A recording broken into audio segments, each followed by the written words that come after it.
What's happening? It's the afternoon. My name's Jesse Paculat on Q101 Merritt's Music Mix, joined right now by Crystal Shawanda. Hello, Crystal. Hello. Crystal, a Juno Award winner, a CCMA Female Artist of the Year, new mom.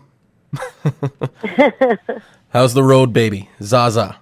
Oh, she's doing awesome. She's itching to get back on the road right now as I'm rushing around the hotel room trying to pack all our stuff. That was pretty interesting, actually. I did read up on that. You were pregnant, you had the baby, but you only took off a month before you had Zaza, and then a month after you had Zaza, you were back on the road. Yeah, actually, 2.5 weeks after I had her, we were at the Juno Awards. It's funny, for me, pregnancy and having this little baby has just been the most motivating thing in the world. Like, I have so much energy. I'm just really happy. I guess that's, when you're really happy, you have lots of energy. She just put a new pep in my step. And she's just such a happy baby. She just goes with the flow. She's literally when she opens her eyes, wakes up, the first thing she does, I'm like, good morning, and she smiles. And that's pretty much her all day. So we're really blessed. So it makes it easy to, keep being a working mama. Yeah, so it even though you have a lot to do, it kind of raises up your energy level. Yeah, absolutely. It's new purpose, and it motivates me, and she inspires me, and I just want to, do good for her, and it's just awesome. And like I said, she's so easygoing, so it's like I'll be at the studio, even when we're off the road, I produce a lot of other artists as well, and I'll be in the studio, and she'll just be in my arms while I'm directing the band and producing vocals on the artist, and she's just so good. She just kind of hangs out. She's just really happy to be here. Maybe she'll pick up in your footsteps. Yeah, you never know. Whatever she wants, we'll be all about it. I should ask you this, because I'm kind of like an aspiring dad. I'd like to be a dad one day. So maybe some advice, if you can give me some advice, please. How long can you leave them in the backyard for? I haven't got there yet. I did raise me some ready-mades, and you can't leave them too long. You gotta keep an eye on kids, because And then speaking from my own experience, if I was left alone too long, I quite often found myself some trouble to get into. So I know that early on in your career, you released a couple of albums. You tried country. Country people said you sounded too bluesy. So you bite. You try a blues album. Blues people said you sound too country. This weekend, both crowds will be brought together, I'm thinking. Well, it's like my show. It's a little bit of everything, and it's soulful country, and it's country blues, and it's somewhat, I'm a mixture of all those things. But the thing I hear from my fans, and when I play out at shows is, everybody's like that. Everybody listens to everything, and nobody listens to just one style of music. Everybody's trying to. There's just good music, and it doesn't really matter the genre or the style, and people respond to what they respond to, and in our show we try to bring a little bit of both, and most importantly, it's all about just having a good time. We have a good time in our show, and we love to have fun with the crowd, and we love to make sure that they're having a good time. So it's what it's all about. Yeah, I agree. It doesn't matter what genre it is, really, as long as it has a little bit of soul to it. You can tell. No matter what genre it is, but you can tell what a good song is. Absolutely, and I am a bit of a misfit. I'm somewhere in between, and and I'm going to continue to be that way. Right now I'm in the studio working on 2 albums. I'm working on a kind of like a country Americana roots-ish album. And then I'm also working on a concept blues album where we're doing covering a bunch of old blues standards. And so I'm going to continue to keep a foot in each door and continue to confuse everyone and have fun doing it. Well, I mean, you're not alone.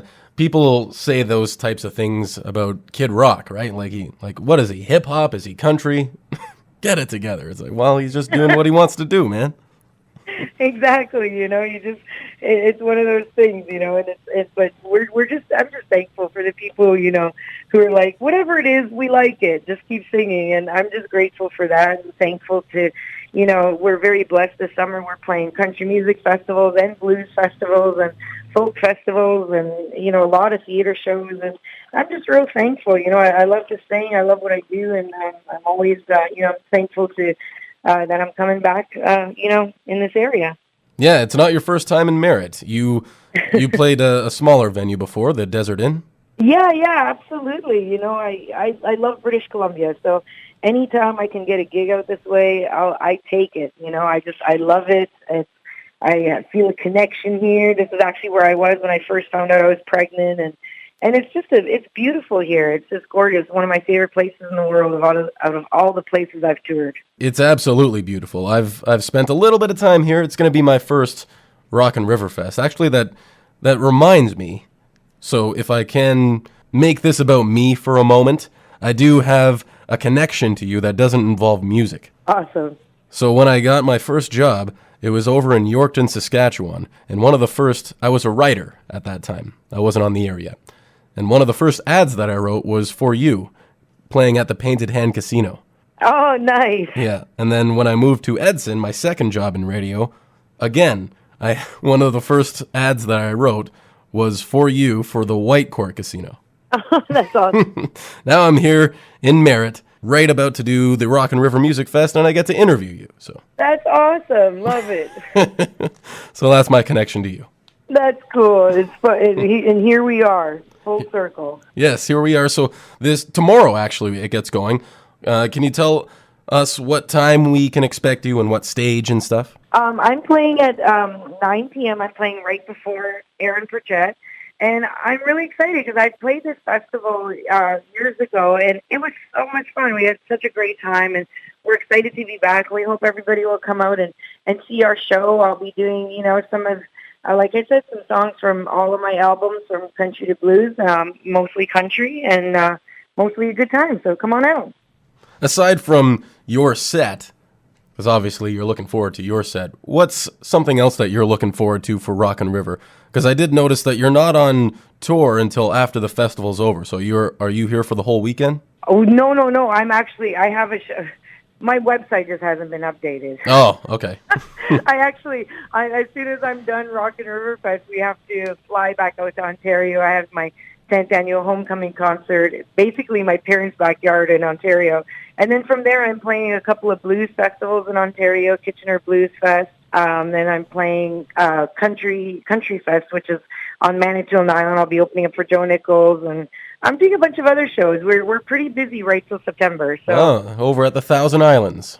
And now, from what I hear from my agent this morning, September's filling up too. So we might be busy till October. It looks like. Oh, okay. So then that means that you are just here for a little bit.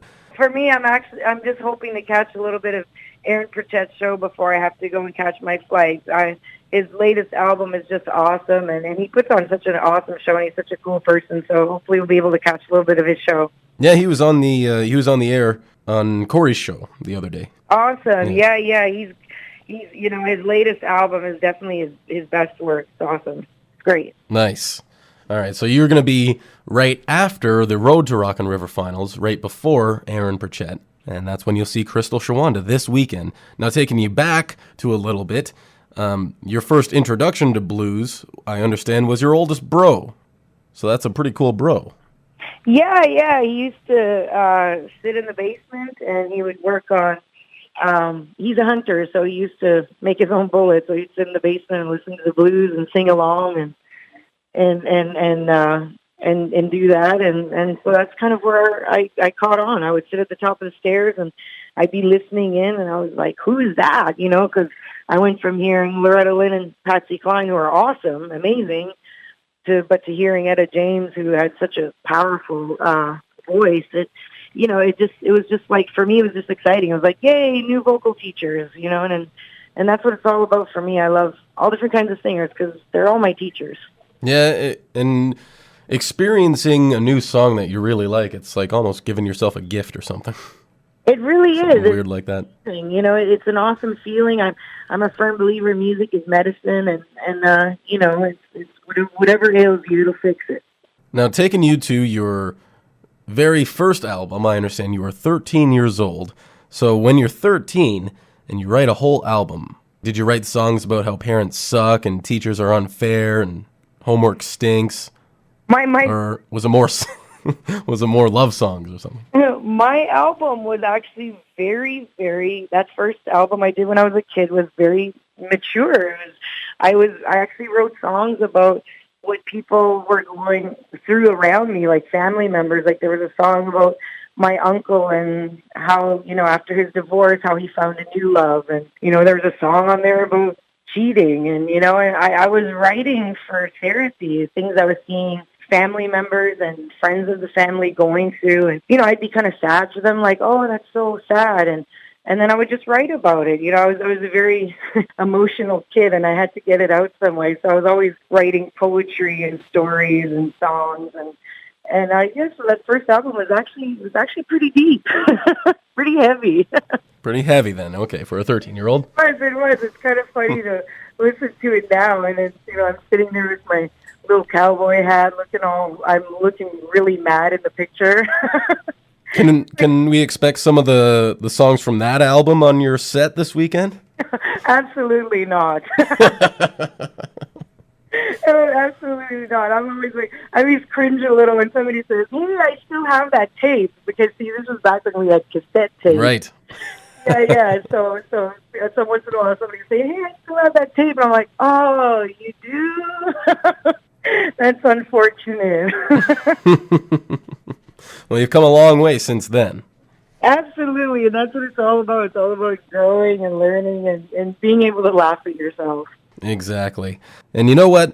I don't know if you know this, but Merritt's actually going for record temperatures this weekend. So tomorrow, the record temperature was set in 1978, and that was 36 degrees. Tomorrow's high is supposed to be 37.